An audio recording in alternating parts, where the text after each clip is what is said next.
ലോക്സഭാ തെരഞ്ഞെടുപ്പിന്റെ ഒന്നാംഘട്ട പരസ്യ പ്രചാരണം അല്പസമയത്തിനകം അവസാനിക്കും. 17 സംസ്ഥാനങ്ങളിലും 4 കേന്ദ്രഭരണ പ്രദേശങ്ങളിലുമായി 102 മണ്ഡലങ്ങൾ മറ്റന്നാൾ വിധിയെഴുതും. 1625 സ്ഥാനാർത്ഥികളാണ് ജനവിധി തേടുന്നത്. തമിഴ്നാട്ടിലെ മുഴുവൻ മണ്ഡലങ്ങളിലും ആദ്യഘട്ടത്തിലാണ് വോട്ടെടുപ്പ്.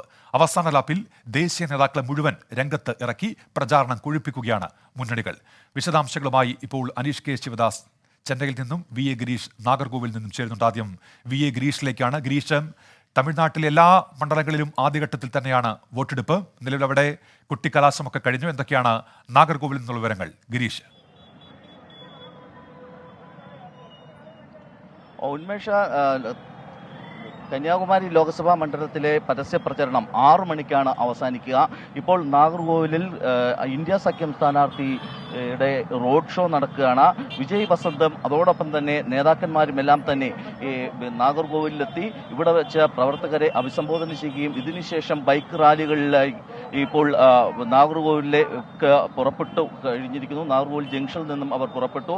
ഇതിനുശേഷം 6 മണിയോടുകൂടി എവിടെ എത്തുമ്പോഴാണോ 6 മണിയാകുന്നത് ആ പ്രദേശത്ത് ഈ റോഡ് ഷോ അവസാനിപ്പിക്കുക എന്നുള്ളൊരു ക്രമീകരണമാണ് ഏർപ്പെടുത്തിയിരിക്കുന്നത്. നാഗർകോവിൽ ഇന്ദിരാഗാന്ധിയുടെ പ്രതിമയിൽ മാലയിട്ടുകൊണ്ടാണ് അദ്ദേഹം തന്റെ നാഗർകോവിലിൽ നിന്നുള്ള റോഡ് ഷോ ആരംഭിച്ചത്. അതോടൊപ്പം BJP സ്ഥാനാർത്ഥി പൊൻ രാധാകൃഷ്ണനും കന്യാകുമാരിയിൽ നിന്നും പ്രവർത്തകരെ കാണുന്നതിനും അഭിവാദ്യം ചെയ്യുന്നതിനുമായി അദ്ദേഹവും എത്തുന്നുണ്ട്. ഏതായാലും ശക്തമായൊരു പ്രചരണമാണ് ഇവിടെ കന്യാകുമാരി ലോക്സഭാ മണ്ഡലത്തിൽ കഴിഞ്ഞ കുറേ ദിവസങ്ങളായി നടക്കുന്നത്. ദേശീയ പാർട്ടികൾ ഏറ്റവും കൂടുതൽ പ്രതീക്ഷ അർപ്പിക്കുന്ന മണ്ഡലം എന്നുള്ള തരത്തിൽ കോൺഗ്രസും BJPയും തമ്മിൽ ശക്തമായ ഒരു പോരാട്ടത്തിനാണ് കഴിഞ്ഞ കുറച്ച് ദിവസങ്ങളായി കന്യാകുമാരി സാക്ഷ്യം വഹിക്കുന്നത്. അത്തരത്തിൽ പ്രചരണത്തിന്റെ ചൂടും വർദ്ധിച്ചിരുന്നു. ദേശീയ നേതാക്കളടക്കം ഈ മണ്ഡലത്തിലേക്ക് എത്തി വിവിധ വിഷയങ്ങൾ, രാമക്ഷേത്രം ഉൾപ്പെടെയുള്ള വിഷയങ്ങൾ വലിയ തരത്തിൽ സജീവമായ ചർച്ചാ വിഷയമാക്കുന്ന ഒരു തെരഞ്ഞെടുപ്പ് പ്രചരണം ആണ് ഇപ്പോൾ കന്യാകുമാരി ലോക്സഭാ മണ്ഡലത്തിൽ കാണുന്നത്. കൃത്യം 6 മണിക്ക് തന്നെ ഈ ലോക്സഭാ തെരഞ്ഞെടുപ്പിന്റെ പ്രചരണം അവസാനിക്കും. മറ്റന്നാൾ കന്യാകുമാരി ലോക്സഭാ മണ്ഡലത്തിലെ വോട്ടർമാർ ബൂത്തുകളിലേക്ക് വോട്ടെടുപ്പിനായി എത്തുകയും ചെയ്യും. VA ഗിരീഷാണ് നാഗർകോവിൽ നിന്ന് വിവരങ്ങൾ നൽകിയത്. അനീഷ് കെ ശിവദാസ് കൂടി ചേർന്നുണ്ട് ചെന്നൈയിൽ നിന്ന്. അനീഷ്, എന്തൊക്കെയാണ് അവിടുത്തെ കാഴ്ചകൾ?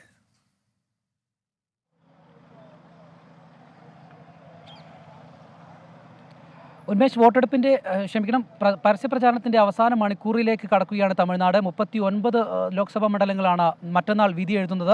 പരസ്യ പ്രചാരണം അതിൻ്റെ അവസാന മണിക്കൂറിലേക്ക് കടക്കുമ്പോൾ പരമാവധി വോട്ടർമാരെ ആകർഷിക്കാനുള്ള തന്ത്രങ്ങൾ മെനയുകയാണ് മുന്നണികൾ. നമ്മുടെ നാട്ടിലെ പോലെയുള്ള കൊട്ടിക്കലാശം ഇവിടെ കാണാനാകില്ല. പ്രത്യേകിച്ച് ചെന്നൈ നഗര മേഖലയായതുകൊണ്ട് തന്നെ പാർട്ടിക്ക് ശക്തി കേന്ദ്രങ്ങളായി തോന്നുന്ന ചില മേഖലകളുണ്ട്. അവിടെ കേന്ദ്രീകരിച്ച് പ്രവർത്തകർ ഒത്തുകൂടി വാഹന പ്രചാരണ ജാഥകളാണ് നടത്തുന്നത്. ഇപ്പോൾ ഞാൻ നിൽക്കുന്നത് ചെന്നൈ സൗത്ത് മണ്ഡലത്തിലെ നഗർ മേഖലയിലാണ്. ഇവിടെയാണ് ഡോക്ടർ തമിഴിസൈ സൗന്ദരരാജൻ അവരുടെ വാഹന പ്രചാരണ ജാഥയ്ക്ക് തുടക്കം കുറിക്കുക. അല്പസമയത്തിനകം അവർ ഇങ്ങോട്ടേക്ക് എത്തുമെന്നാണ് പ്രതീക്ഷിക്കപ്പെടുന്നത്. DMKയുടെ ഇന്നത്തെ പരസ്യ പ്രചാരണം അവസാനിക്കുന്നത് ബസന്ത് നഗറിലാണ്. മുഖ്യമന്ത്രി MK സ്റ്റാലിൻ തന്നെ അവരുടെ പ്രചാരണ ജാഥയ്ക്ക് തുടക്കം കുറിക്കും. അല്പസമയത്തിനകം തന്നെ ബസന്ത് നഗറിൽ ഈ പരിപാടിയും തുടങ്ങുമെന്നാണ് പ്രതീക്ഷിക്കപ്പെടുന്നത്. നമുക്ക് കണക്കുകൾ പരിശോധിച്ചാൽ കഴിഞ്ഞ തവണ 38 സീറ്റുകൾ നേടിയ DMKക്ക് വലിയൊരു ആത്മവിശ്വാസം ഇത്തവണയുമുണ്ട്. കാരണം കഴിഞ്ഞ തവണ മുന്നണി സമവാക്യങ്ങളിലൂടെ മത്സരിച്ച അണ്ണാ DMKയും BJPയും ഇത്തവണ തനിച്ചാണ് മത്സരിക്കുന്നത്. അതുകൊണ്ട് തന്നെ പ്രതിപക്ഷ വോട്ടുകൾ വിഭജിച്ചു പോയാൽ സമയത്തിനകം പരസ്യ പ്രചാരണം സമാപിക്കും. തമിഴ്നാട്ടിൽ അനീഷ് കെ ശിവദാസാണ് ചെന്നൈയിൽ നിന്നുള്ള വിവരങ്ങൾ നൽകിയത്.